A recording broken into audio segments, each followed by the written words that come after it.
우리 옆에 사람에게 한번 인사하도록 하겠는데요. 사랑합니다. 축복합니다. 한번 인사하겠습니다. 사랑합니다. 축복합니다. 사랑합니다. 축복합니다. 그동안 이렇게 좀 제한적이었지만 이렇게 그래도 마스크를 끼고 뵙고 이랬는데 다음 주는 당장 이렇게 뵙지도 못할 것 같아요. 그래서 좀 많이 섭섭하고 어떤 그런 부분이 있지만 여러분 어쨌든 이 상황 가운데 접종도 빨리 하시고 이 일들이 좀 잘 해결될 수 있도록 기도해 주시면 좋겠습니다. 우리가 신앙생활하고 거듭나게 되면 성경 말씀을 보게 되는데 하나님의 말씀은 우리가 거듭난 이후에 여러 가지 말씀을 주고 있습니다. 신앙 성숙에 대한 말씀을 주는데 지난번에 이제 거듭난 자의 삶의 목표는 우리 아는 것과 믿는 것이 같아져야 되고 또한 어린아이의 일을 버리는 것, 아울러서 사랑 안에 진실을 말하는 것, 이걸 통해서 거듭난 사람들이 성장하게 된다고 말씀드렸는데요. 오늘은 베드로전서입니다. 베드로전서에는 우리가 영적인 성장을 하는 데 있어서 베드로 사도가 이런 부분을 강조하고 있는 걸 보게 됩니다. 그래서 성경을 보면 여러 군데에서 영적인 성장을 위해서 또 하나님의 은혜를 누리기 위해서 다양하게 말씀하고 있고 그리고 우리가 그 말씀을 나의 말씀으로 가지고 또 실천해 나갈 때 주의 은혜를 누리게 될 것입니다. 특별히 이제 성숙하다라고 얘기를 할 때 그 사람의 성숙의 척도를 보는 것은 말이죠. 말. 그리고 말에 대한 그 사람의 반응을 볼 때 이 사람이 어느 정도 성숙한 사람이냐라는 것을 알게 됩니다. 우리 속담 가운데 이런 말이 있습니다. PPT 보면요. 발 없는 말이 천리 간다라는 말이죠. 말은 발이 없죠. 그런데 이게 천리 가는 거, 그만큼 빨리 퍼진다라는 거예요. 다시 말해서 말은 뱉으면 퍼지게 되어 있습니다. 전화해진다라는 것이죠. 또 이런 말이 있습니다. 낱말은 새가 듣고 반말은 쥐가 듣는다. 이런 말이 무슨 말이에요? 결국 들어가게 된다라는 거예요. 이거 비밀이야. 너만 알아. 거의 전해집니다. 거의 전해집니다. 그렇기 때문에 우리가 신앙생활을 해나가고 영적으로 성숙하다고 할 때 그것은 무슨 얘기냐면 누가 그래서 그게 아니고 내가 한 말은 전해진다. 내가 한 말은 반드시 전해진다는 사실을 여러분이 기억하셔야 돼요. 안 전해질 수가 없습니다. 저한테도 어떤 말이 들어올 때 뭐 당장 들어오는 경우들도 있지만 몇 년 지나서도 들어오거든요. 결국은 다 들어오게 되는 거. 그렇기 때문에 영적으로 성숙하다 그러면 우리가 어떤 말을 할 때 주의하는 거, 하지 말아야 될 얘기, 그 사람이 전해지지 않아야 되는 얘기는 하지 않는 거, 이것이 바로 영적인 성숙이고 그것이 바로 분별하는 것이 바로 능력이죠. 사람들이 영적으로 이렇게 좀 어리다라고 표현할까요? 영적으로 미숙하면 사실 어린이들이 칭찬을 좋아하죠. 자기에게 칭찬해주고 사람들이 인정받으면 너무 좋아합니다. 그런데 조금 싫은 소리 하면 아이들은 삐지죠. 너무 싫어해요. 그런데 영적으로 성숙해지면 사람들이 칭찬하면 주의를 하게 됩니다.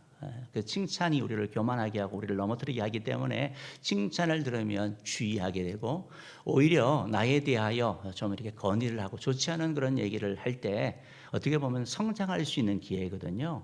누가 나에게 그런 쓴소리를 하겠어요. 그렇기 때문에 영적으로 성숙하다 그러면 그런 말이 있을 때 내가 받아들이는 사람, 이런 사람이 성숙한 것이고 더 성숙해지면 사람들의 말에 그렇게 큰 영향을 받지는 않습니다. 사람들의 말을 무시한다는 말이 아니고 때로는 사람들에게 칭찬받지만 하나님께 인정 못 받을 수 있거든요. 그러니까 제일 중심은 하나님이죠. 하나님 기뻐하는 그런 삶을 살려고 하고 또한 그와 아울러서 사람들과의 그 관계에 있어서도 때로는 뭐 욕을 먹을 때도 있고 때로는 뭐 칭찬을 받을 때도 있고 그것이 기준이 아니라 하나님이 중심이 되는 것, 이게 바로 신앙의 성숙함이라고 볼 수 있을 것입니다.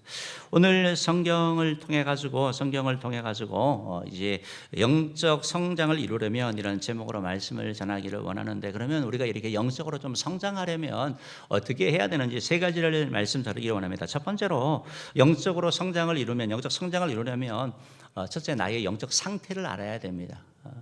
나의 진단을 해야 되죠. 내가 도대체 어느 정도 수준인지 내가 어디에 머물러 있는지 알아야 됩니다. 영적인 수준은 우리의 직분을 통해서 알 수 없습니다. 우리 교회를 얼마나 다녔느냐 이것 통해서 알 수 없습니다. 헌금을 얼마나 많이 하느냐 이걸 통해서 영적 상태를 알 수 없습니다. 영적 수준을 알 수 없습니다. 참고만 할 뿐이죠.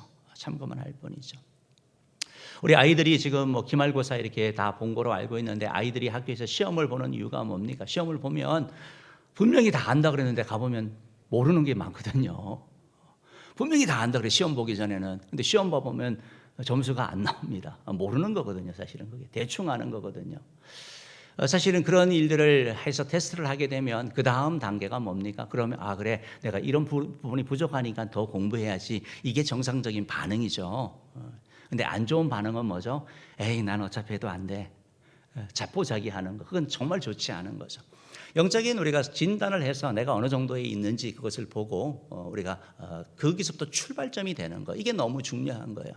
여러분 추락을 해야지 바닥에 떨어져야지 나가는데 계속 떨어진다고 생각해 보십시오. 진단하는 것은 출발점이 되는 거예요. 그것이 아무리 높고 낮다 하더라도 그것이 출발점이 되기 때문에 영적인 진단을 하는 게 너무 중요하죠. 우리 성경에 보면 영적인 이런 사람에 대해 세 종류의 사람을 말씀하고 있어요. 고린도전서 2장 14절 15절, 고린도전서 3장 1절 말씀을 보면 세 종류의 사람을 소개하고 있는데요. 우리 같이 한번 읽어보겠습니다. 시작. 육에 속한 사람은 하나님의 성령의 일들을 받지 아니하나니 이는 그것들이 그에게는 어리석게 보이며 또 그는 그것들을 알 수도 없나니 그러한 일은 영적으로 분별되기 때문이라. 신령한 자는 모든 것을 판단하나 자기는 아무에게도 판단을 받지 아니하느니라. 형제들아, 내가 신령한 자들을 대함과 같이 너희에게 말할 수 없어서 육신에 속한 자 곧 그리스도 안에서 어린 아이들을 대함과 같이 하노라. 예, 세 가지 종류 사람 나오는 거 여러분 보셨어요? 육에 속한 사람, 그리고 육신에 속한 사람, 그 다음에 신령한 사람 이렇게 나오는 거 여러분 보셨어요? 2장 14절 말씀에 보면 육에 속한 사람은 하나님의 성령의 일을 받지 아니하였다라고 말하고 있습니다. 거듭나지 않는 사람 얘기하는 거죠. 자연인을 얘기를 합니다. 육에 속한 사람, 하나님의 성령이 가운데 없는 사람을 얘기를 하죠. 또 한 부의 사람을 보면 15절 말씀 한번 넘어가 보고요. 신령한 자는 모든 것을 판단한다.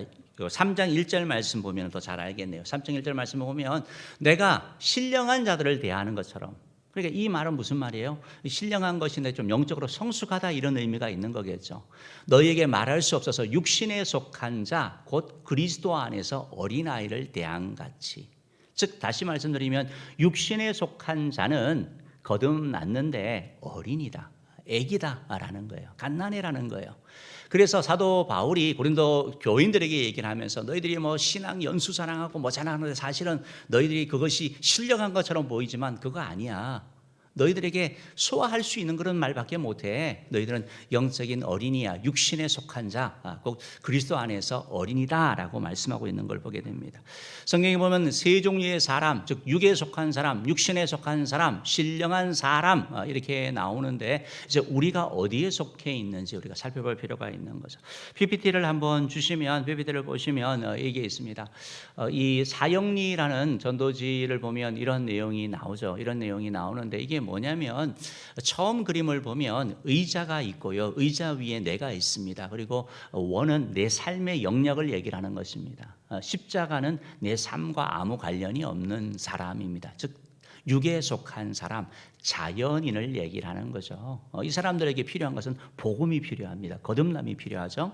두 번째 사람은 의자에 내가 앉았습니다. 나입니다. 나. 내 삶의 주인이 납니다. 이분은 예수를 믿습니다. 그런데 예수님이 여러 것 중에 하나죠. 내 삶의 취미, 뭐 운동, 일, 그리고 하나 예수님. 그러니까 예수님이 중심은 아니에요. 근데 예수님을 믿는 자. 세 번째 그림을 보면 예수님이 의자에 앉아 계십니다. 저게 바로 신령한 사람, 예수님이 삶의 주인이 되신 분. 우리에게 영적으로 성장해라, 영적으로 성숙해라, 영적으로 자라가라고 말씀하는 것은 바로 세 번째를 향해서 가라는 이런 말씀이죠. 다음 그림을 보면 또 조금 더 잘 이해할 수 있는데요. 결국 의자에 내가 앉아 있고 십자가가 바깥에 있는 사람은 말씀드린 것처럼 육에 속한 사람, 그리스도인이 아닌 거죠.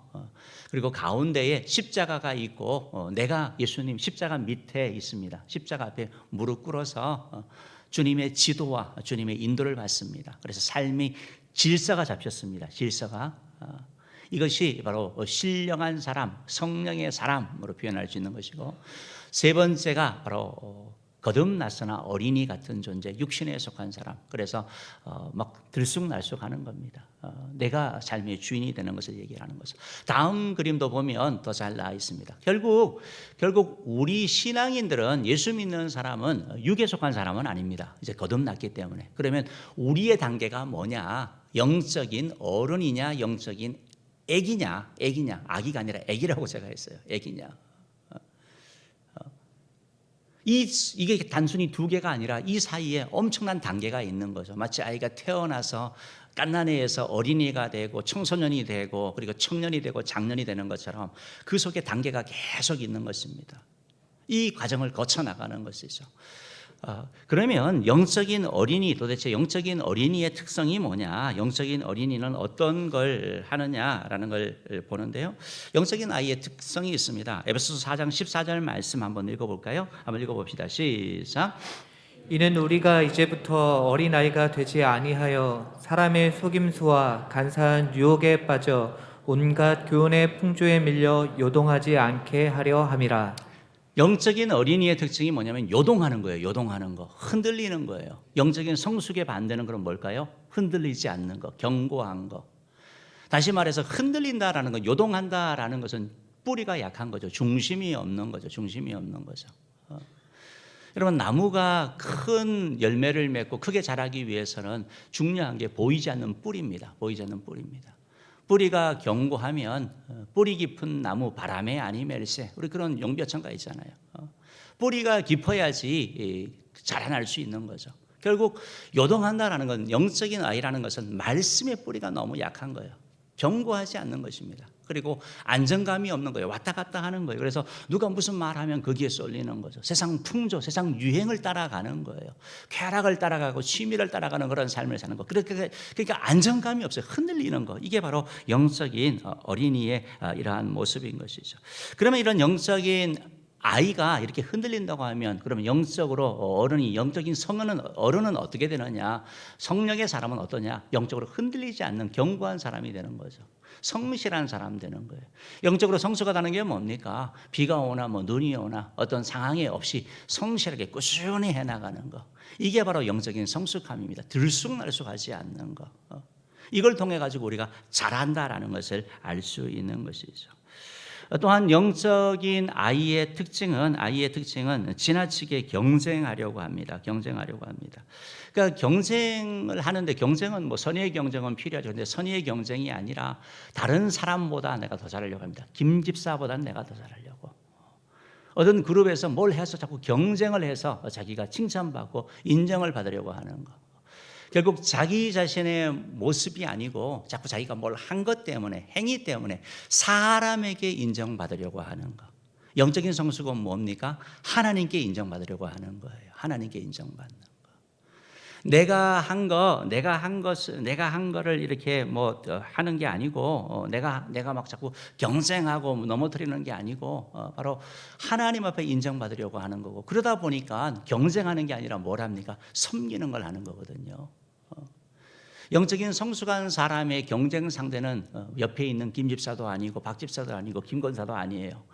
영적인 성숙한 사람의 경쟁 상대는 오직 자기 자신이에요.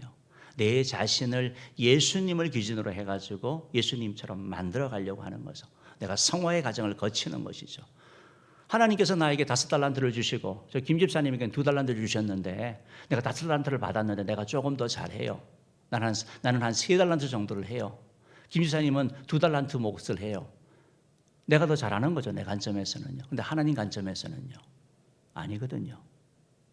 그렇기 때문에 하나님 앞에 인정을 받으려고 하는 거. 그래서 오히려 경쟁하는 것이 아니고, 잘하는 사람이 있으면 칭찬해주고, 그리고 연약한 사람이 있으면 도와주는 거. 이것이 바로 섬김의 자세로 나아가는 것. 마가복음 10장 43절은 그래서 우리에게 이렇게 말씀하죠. 읽어봅시다. 시작. 너희 중에는 그렇지 않을지니 너희 중에 누구든지 크고자 하는 자는 너희를 섬기는 자가 되고. 크고자 하는 자는 섬기는 자가 되라고 말하는 거예요. 경쟁해가지고 이기려고 하면 긴장감이 있습니다. 같은 어떤 기관에서도 그렇고 셀에서도 그렇고 내가 누구보다 잘해야지, 이런 지나친 경쟁의식을 가지면 상대가 잘하면 불편한 거예요. 갈등의 그런 텐션 같은 게 느껴지는 거거든요. 그래서 그것 때문에 결국은 싸우게 되고 문제가 생기는 걸 보게 되는 거죠. 그렇기 때문에 여러분 경쟁에서 이기는 게 아니고 큰 자는 어떤 자래요? 섬기는 자래요. 섬기는 자. 그러니까 예수님 방법으로 하는 사람이 성숙한 사람인 것이죠. 영적인 어린아이의 또 하나의 특징은 자랑하는 거예요. 자랑하는 거. 자기 자신을 너무 자랑해요. 한 것을 너무 많이 자랑하는 거예요. 예수님께서는 구제할 때도 네가 오른손을 한 일 왼손이 모르게 하라라고 얘기를 하셨잖아요. 말씀하셨잖아요. 영적인 성숙한 사람은 잘 드러내려고 안 하죠. 그러나 이에 반해서 영적인 어린이는 계속 떠벌리는 거예요. 떠벌리는 거. 내 왼손이 한 일 오른손이 아는 정도가 아니고 옆에 있는 모든 사람이 발들이 다 알 정도로 다 얘기하고 다니는 거죠. 그러다 보니까 과장되고 허풍이 들어가게 됩니다. 항상 자랑하면 어려움이 있어요. 가끔 간증을 들으면 간증 집회가 참 좋은데 간증 집회의 문제 중에 하나가 뭐냐면 처음 간증하고 시간이 지날수록 내용은 너무 은혜로운데 바뀌어 있다라는 거예요. 이런 것들이 이제 문제죠. 이런 것들이 문제죠. 그렇기 때문에 우리가 하나님 앞에 이렇게 살아간다고 할 때, 영적으로 성숙한다고 할 때 나를 자랑하는 게 아니고 그럼 성숙한 사람을 누굴 자랑합니까? 바로 예수님을 자랑하는 거죠. 고린도전서 1장 31절 말씀 한번 읽어봅시다. 시작. 기록된 바 자랑하는 자는 주 안에서 자랑하라 함과 같게 하려 함이라. 예, 주 안에서 자랑하는 거. 주님이 이루신 구원, 주님이 행하신 일, 내게 능력 주신 일 안에서 내가 모든 것을 할 수 있다고 고백한 것처럼 주님의 이름 들으면서 자꾸 나를 드러내는 게 아니고 진정으로 주님을 드러내는 거, 주님을 자랑하는 거, 하나님의 교회를 자랑하는 거, 이것이 바로 영적으로 성숙한 사람이라는 것입니다. 사랑하는 성도 여러분, 여러분들은 어떠셔요? 여러분은 영적으로 어린이십니까? 아니면 영적으로 어른이십니까? 요동하십니까? 아니면 성실하게, 꾸준하게, 든든하게 나아가고 계십니까? 여러분들은 자기 자신을 자랑하는 걸 좋아하십니까? 한 일들, 업적들 자랑하는 걸 좋아하십니까? 아니면 예수님을 자랑하는 걸 좋아하십니까? 여러분들은 또한 아울러서 다른 사람과 경쟁해서 이기려고 하십니까? 아니면 다른 사람을 섬겨주려고 합니까? 이걸 통해서 우리가 영적인 성숙을 볼 수 있다는 것입니다. 우리 삶을 살면서도 그런 것 같습니다. 미국의 그 44대 대통령이었던 케네디 대통령이 취임을 하면서 이런 연설을 했거든요. 아주 유명한 연설이죠.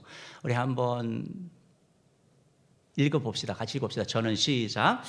저는 우리 중에 어느 누구도 다른 국민이나 다른 세대에 우리 책임을 떠맡기기를 바라지 않을 것이라 생각합니다. 그러므로 국민 여러분, 여러분의 나라가 여러분을 위해 무엇을 해줄 수 있는지를 묻지 말고 여러분이 나라를 위해 할 수 있는 일을 무엇인지 물어보십시오. 무슨 말입니까? 케네디 대통령이 연설을 하면서 이건 그냥 성숙한 사람과 어떻게 보면 미성숙한 사람을 보여주는 거예요. 미성숙한 사람은 뭐죠? 책임을 떠넘기는 거예요. 다음 세대는 누구에게 책임지려고 하지 않는 사람. 이 사람은 미성숙한 사람이에요. 또 하나 책임질 뿐만 아니고 미성숙한 사람은 어떤 사람이에요? 자꾸 뭘 나에게 달라고 하는 사람이죠. 나에게 뭘 달라고. 그러나 성숙하다 그러면 내가 뭘 해줄까? 내가 뭘 줄 수 있을까? 내가 어떻게 섬길 수 있을까 생각하는 것. 여러분 이 말씀이 이 연설이 오늘 말씀과 해당되는 거예요. 예수님 우리 신앙생활도 마찬가지예요. 예수님은 우리가 영적으로 성장하는 걸 원하는 거거든요. 그래서 계속해서 말씀을 통해서 자라가라 이렇게 말씀하고 계시는 거거든요. 사랑하는 성도 여러분, 영적인 성숙은 외적으로 드러나는 거 아니에요. 주님과 교제하는 거예요. 우리가 153 기도 운동을 하면서 기말 참게 했잖아요. 기도와 말씀과 찬양. 그걸 통해서 주님과 함께 하는 거. 이거를 6개월 내내 했는데 하나도 안 변했어요. 그분은 뭘 하신 건지 아세요? 주님과 교제를 한 게 아니고 일을 한 거예요. 일을. 성경 읽는 거, 그냥 찬양 듣는 거 그걸 했지 진정하게 교제를 한 게 아니라고요. 주님과의 진정한 교제는 우리를 변화시키게 되거든요. 우리를 깨트리게 되는 거거든요. 사는 은혜의 모든 성도 여러분, 바라기는 우리 영적 상태를 잘 진단하고 그리하여 그 자리에 머물러 있는 것이 아니고 성장하는 그런 해가 있기를 주임으로 축복합니다. 그러면 오늘 본문 말씀은 우리가 영적으로 이렇게 성장하는데 두 가지를 소개하고 있어요. 영적으로 자라면 어떻게 해야 되느냐, 그 두 가지 비법을 우리에게 말씀하고 계시다고요. 하나는 우리 삶에서 빼는 거예요. 없애는 거예요. 또 하나는 우리 삶에 추가하는 거예요. 더하는 거예요. 영적인 성장에 방해가 되는 요소를 우리 삶에서 제거하라라고 말씀하고 있고, 영적으로 성장하려면 영적인 성장에 도움이 되는 양분을 섭취해라, 더해라 라고 말씀하고 있는 거죠. 더 간단히 말씀드리면 영적으로 성장하려면 우리 삶에 죄악된 삶을 버려라, 죄악된 삶을 버려라 라는 것이고, 죄를 끊으라는 거예요. 또 하나는 바로 하나님의 신령한 젖을 사모해라, 하나님의 말씀을 읽고 말씀을 가지라라는 것이 오늘 성경의 말씀이에요. 그러면 두 번째 먼저 좀 살펴보는데, 영적 성장을 이루려면 죄악된 생활을 버려야 하는 것, 죄악된 삶을 버려야 하는 것. 여러분, 예수 믿고 거듭나게 되면 변화가 나타나야 돼요.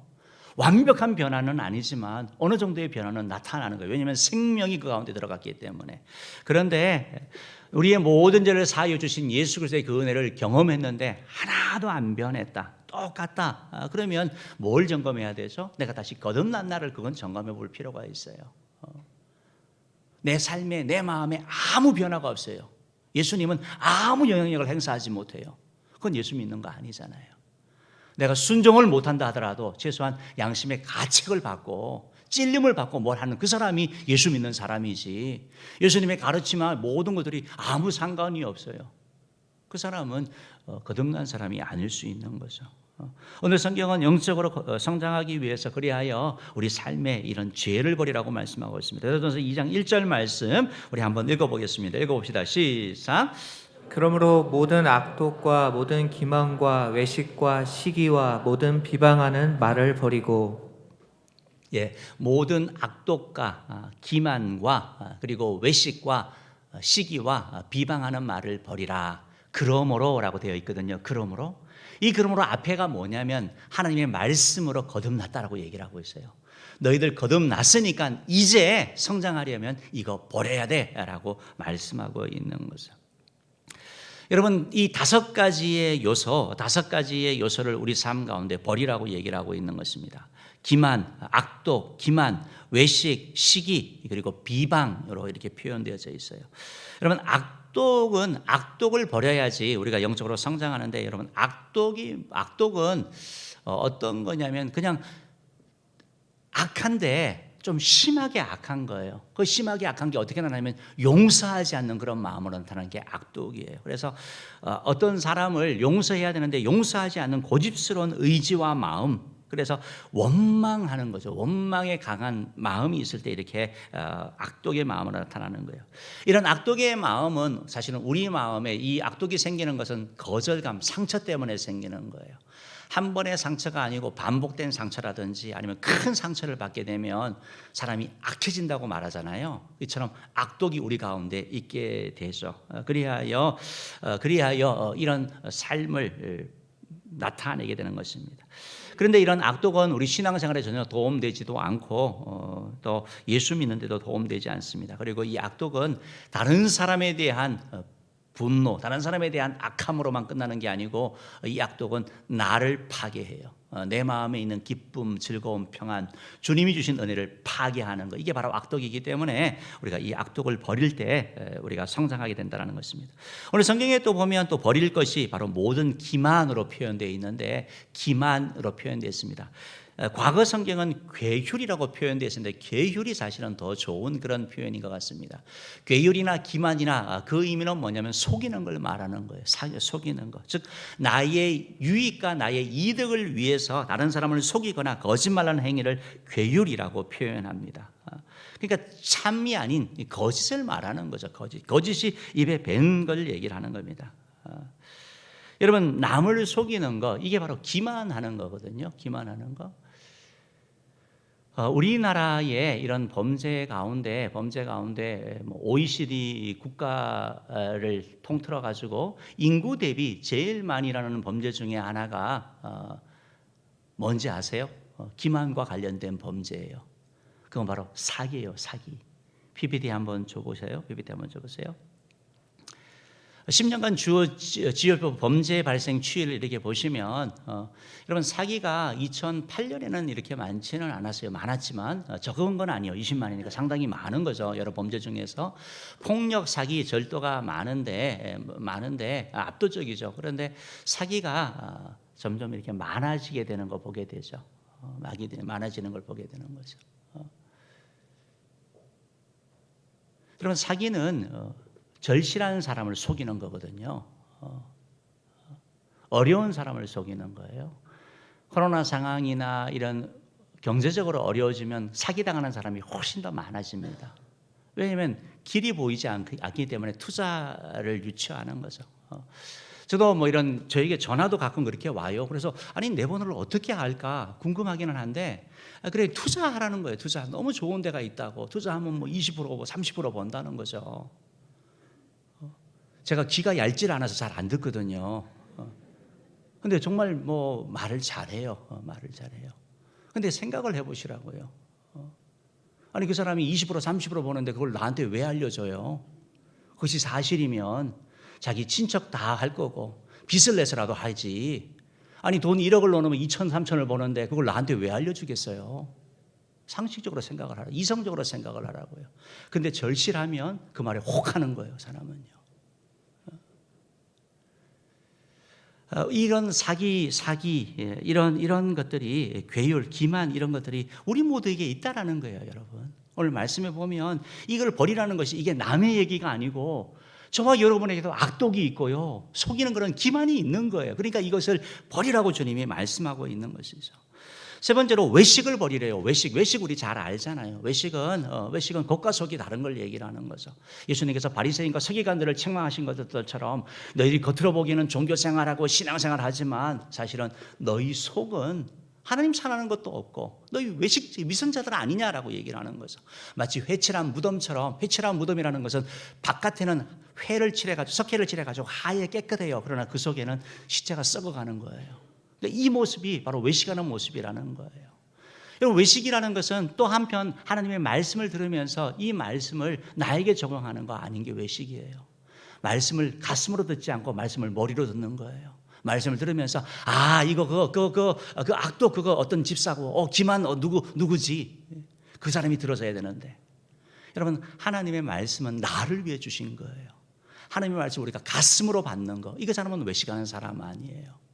왜? 하나님의 말씀이 소중하기 때문에 그 말씀을 나의 것으로 받아들이는 것을 얘기하는 것이죠. 여러분, 외식하게 되면 이중 인격이 되는 것이죠. 그렇기 때문에 우리가 이렇게 외식하지 아니하고 진실하려고 애를 써야 되는 것입니다.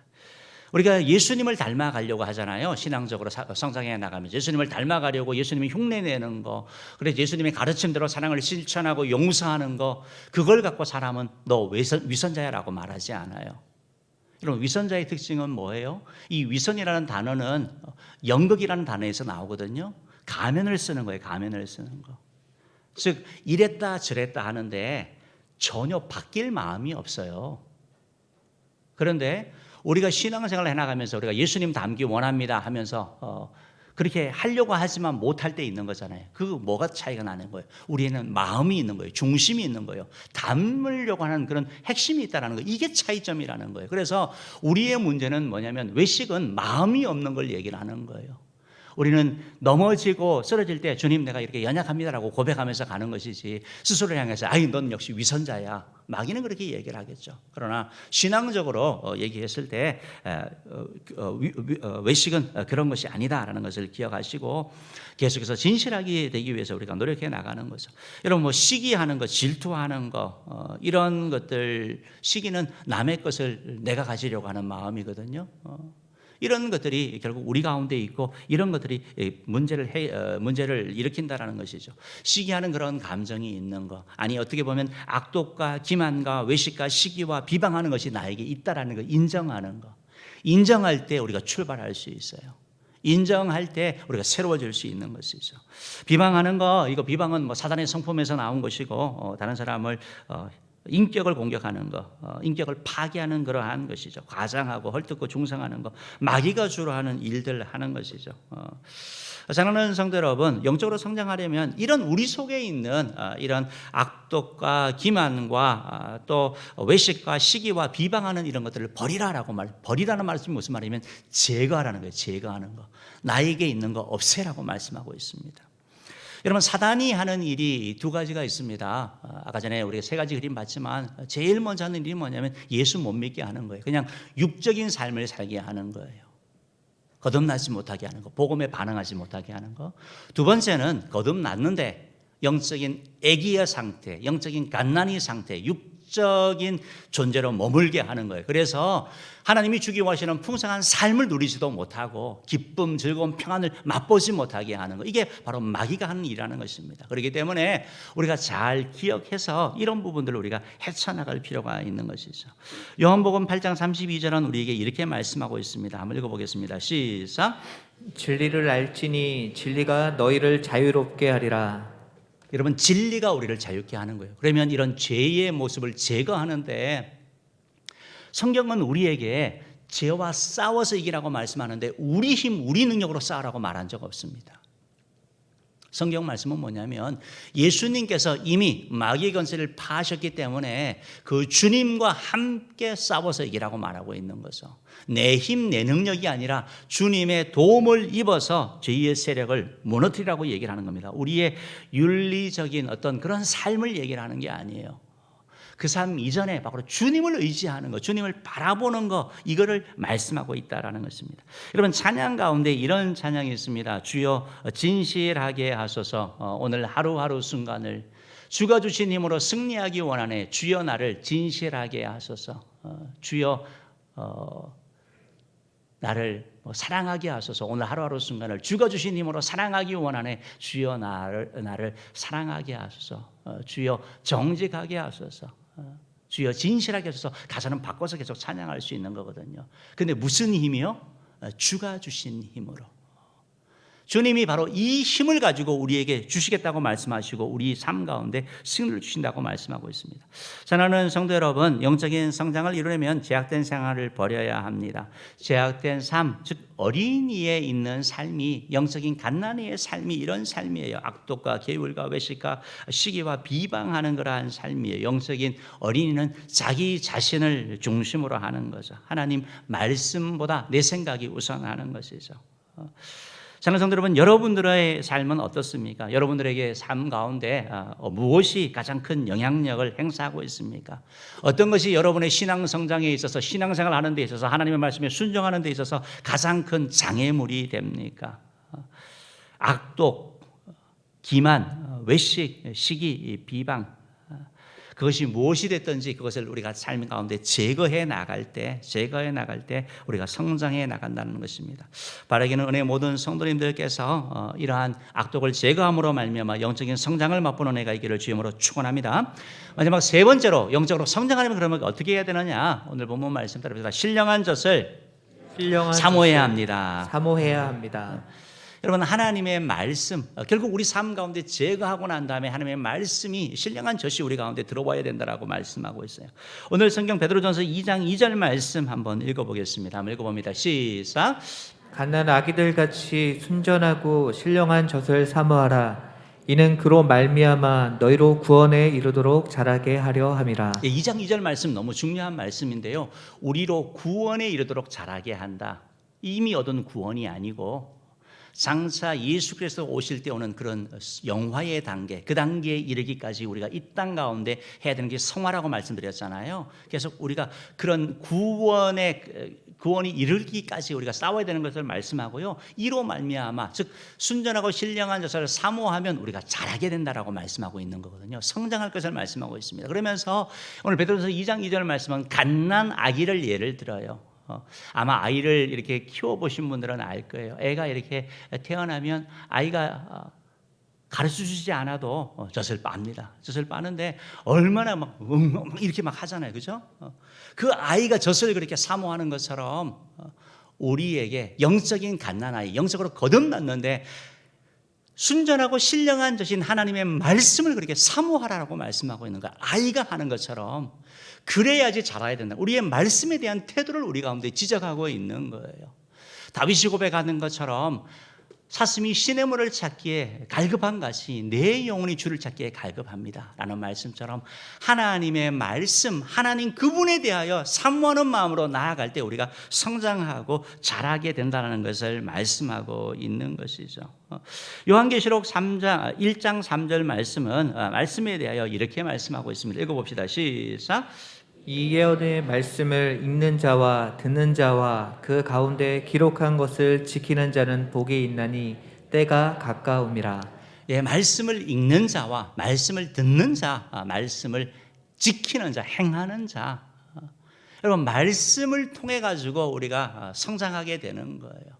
말씀 떠난 신앙은 뭐가 대단해 보이는데 쉽게 무너집니다. 말씀 신앙은 약해 보이지만 시련이나 어려움이 오더라도 견딜 수 있는 거, 버틸 수 있는 거. 왜요? 내 감정이나 체험이 아니거든요. 내 신앙의 토대는 말씀이거든요. 말씀은 변치 않거든요. 말씀은 능력이거든요. 그렇기 때문에 말씀 신앙이 우리를 세우게 되고 성장하게 만들어 간다라는 것입니다. 말씀을 듣는 자, 읽는 자, 지키는 자가 복이 있다. 말씀에 대한 태도가 우리 가운데 달라지는 것을 말씀하고 있는 것이죠. 여러분, 말씀을 이렇게 읽어가면서 오늘 표현이 참 좋은 표현인데요. 순전하고 신령한 젖을 사모해라 라고 말씀하고 있어요. 그냥 말씀을 사모해라 라고 표현하면 될 텐데 아이가 젖을 사모하는 것처럼 신령하고 순전한 것, 다른 것이 첨가되지 않은 것, 오직 말씀. 내 생각이나 내 견해가 아니고 세상의 그런 가치가 아닌 하나님의 말씀, 그것을 사모해라고 성경은 말씀하고 있는 거죠. 여러분, 우리가 신앙이 어리면 성경 말씀보다 예화가 훨씬 더 좋습니다. 재미있고 예화를 들어야지 이게 또 기억이 남고 어떤 분이 막 은혜 받았다 그래요. 뭘 은혜 받았냐 봤더니 성경 말씀이 아니라 예화가 너무 은혜로웠다는 거죠. 이건 영적으로 좀 어린 거거든요. 물론 예화는 너무 필요해요. 말씀으로 가까이 위해서. 우리가 신앙이 성장하게 되면 말씀 자체를 이렇게 보게 되는 거. 저에게 이렇게 카톡으로 매일 이렇게 보내주시는 분이 계시는데 그분이 개인의 생각을 정리한 것도 보내주셨고 이렇게 여러 가지 이렇게 보내주셔요. 그런데 최근 얼마 전부터는 이제 영어 성경 구절을 계속해서 보내주는 거예요. 한 구절이 아니라 엄청 이렇게 보내주는데 제가 그래서 전화해서 물어봤어요. 왜 그거 보내주냐? 목사한테 성경 구절을 보내주냐? 나 영어 성경 다 있는데. 농담으로 그렇게 얘기를 했더니 그분이 하는 말씀이 내가 이것저것 다 해봤는데 결국 말씀이 최고더라. 요새 내가 말씀을 읽어나가면서 나에게 은혜되는 말씀, 나에게 도전되는 말씀을 내가 보내는 거다라고 얘기하고 보내주는 거예요. 그래서 저도 그렇게 읽거든요. 읽으면 너무 좋아요, 사실은요. 너무 좋고 말씀 자체가 우리를 키우는 거. 여러분, 오늘 이 하나님의 말씀을 신령한 젖으로 표현했잖아요. 젖이라는 것이 참 의미가 있는 것 같아요. 과거에는 이거 그 젖 그거 물젖이라고 표현하기도 하고 그 영양분이 뭐가 있어 이렇게 얘기를 했잖아요. 과거는요. 그래서 있는 집에서 분유를 먹였습니다. 그렇죠? 제가 어릴 때는 그랬던 것 같아요. 있는 집에서는 분유 먹이고 없는 집에서는 모유를 먹이고 분유가 너무 비싸니까. 그때 의사들이 나와가지고 영양분이 없다, 분유가 좋다 이런 얘기를 했었죠. 근데 지금 세월이 흘렀습니다. 과학이 더 발달했습니다. 지금은 무슨 얘기를 하죠? 반대 얘기를 하죠. 있는 집은 모유가 안 나오면 모유를 사서라도 먹입니다. 모유를 사서라도 먹이는 거예요. 모유를 팝니다. 비싸게 팔아요. 그래서 그걸 먹이는 거예요. 없는 집은 모유 살 돈이 없어서 분유를 먹이는 거죠. 여러분, 하나님의 말씀이 그래요. 하나님의 말씀이. 이게 도대체 이해도 안 되고 이게 도대체 무슨 말인지 모르는데 우리의 모유가 들어가서 영양분이 하나도 없는 것 같은데 그것이 우리를 자라게 하고 변화시키고 성장시키는 것처럼 다 빠져버리는 것 같지만 우리를 성장시키는 것처럼 하나님의 말씀이 우리를 성장시키고 우리를 변화시킨다는 것입니다. 사랑하는 성도 여러분, 우리가 코로나 시기를 이렇게 보내고 있는데 당장 이제 다음 주부터 이렇게 비대면 예배를 해야 되고 그러다 보면 또 시간들이 조금 더 있을 수 있습니다. 이 시간이 영적으로 나태해지는 시간이 아니고 하나님의 말씀을 가까이 해가는 시간, 그래 영적으로 성장하는 그런 시간으로 쓰임받는 우리 모두 되기를 주임으로 축복합니다. 말씀을 마치겠습니다. 여러분 영적 성장, 여러분들은 어느 단계에 머물러 있습니까? 만약에 여러분이 육에 속한 자라면 여러분에게 복음이 필요한 것이고, 거듭났는데 어린아이의 신앙이라면, 갓난아이 신앙이라면 어린아이로 자라야 될 것이고, 어린아이 신앙이라면 청년으로 자라야 될 것이고, 청년의 신앙이라면 장성한 어른의 신앙으로 자라가야 될 것입니다.